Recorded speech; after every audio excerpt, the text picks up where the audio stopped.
Hello friends, welcome back to our YouTube channel Game of Finance. उम्मीद करती हूँ आप सब अच्छे होंगे। तो फ्रेंड्स, आज इस वीडियो में हम बात करेंगे एक और नए अपकमिंग आईपीओ के बारे में जो 26 सितंबर को ओपन होने जा रही है और कंपनी का नाम है सुनीता टूल्स लिमिटेड।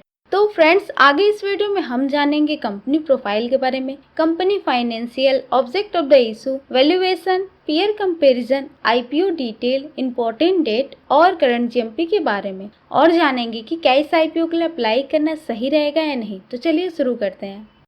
तो सबसे पहले बात करें कंपनी प्रोफाइल की, तो सुनीता टूल्स लिमिटेड 1988 में स्टार्ट हुई थी और ये company automotive, pharma, electronics, consumer goods और मैन्युफैक्चरिंग सेक्टर के लिए मशीनरी पार्ट और मोल्ड बेस बनाती है। कंपनी की मैन्युफैक्चरिंग यूनिट महाराष्ट्र के वसई में है, जिसकी कैपेसिटी 30 टन पर डे है।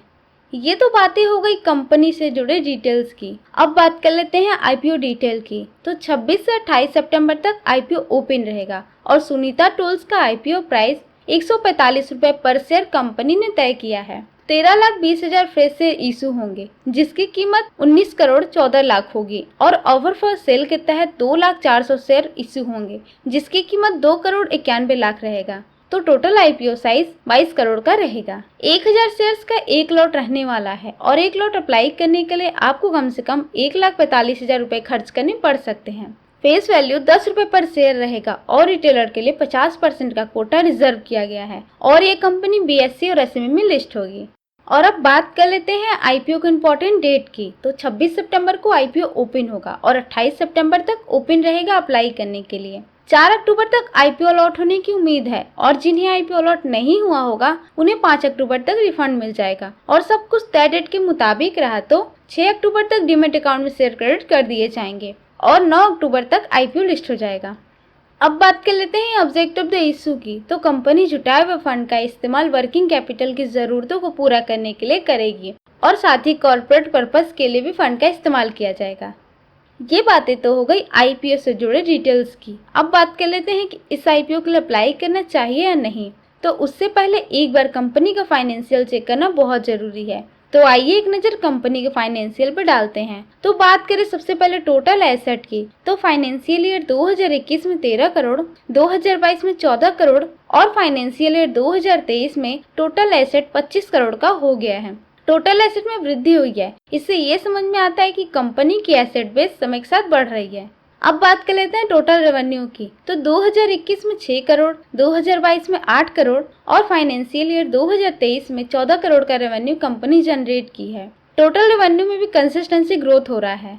और अब बात कर लेते हैं प्रॉफिट आफ्टर टैक्स की। तो 2021 में 26 लाख का प्रॉफिट, 2022 में 80 लाख और फाइनेंशियल ईयर 2023 में 3 करोड़ 37 लाख का प्रॉफिट कंपनी बनाई है। कंपनी के प्रॉफिट में बढ़त दिख रही है और ईयर बाय ईयर ये नंबर बढ़ते ही जा रहे हैं।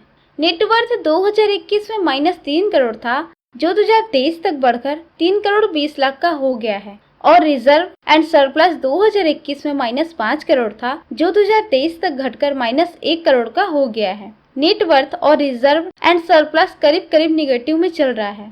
अब कंपनी पर डेप्ट कितना है वो भी चेक कर लेते हैं। तो बात करें टोटल बोरोइंग की, तो 2021 में 13 करोड़, 2022 में 12 करोड़ और फाइनेंशियल ईयर 2023 में टोटल डेप्ट 16 करोड़ का हो गया है। कंपनी अपना डेप्ट लगातार बढ़ाती जा रही है, जो कि सही नहीं है कंपनी के लिए। ओवरऑल फाइनेंस की बात करें तो टोटल रेवेन्यू और प्रॉफिट में लगातार ग्रोथ हो रहा है, लेकिन कंपनी पर डेप्ट ज्यादा है, इसलिए कंपनी को जरूरत है डेप्ट कम करने की। ओवरऑल बात करें तो कंपनी का फाइनेंशियल परफॉर्मेंस बिलो एवरेज है।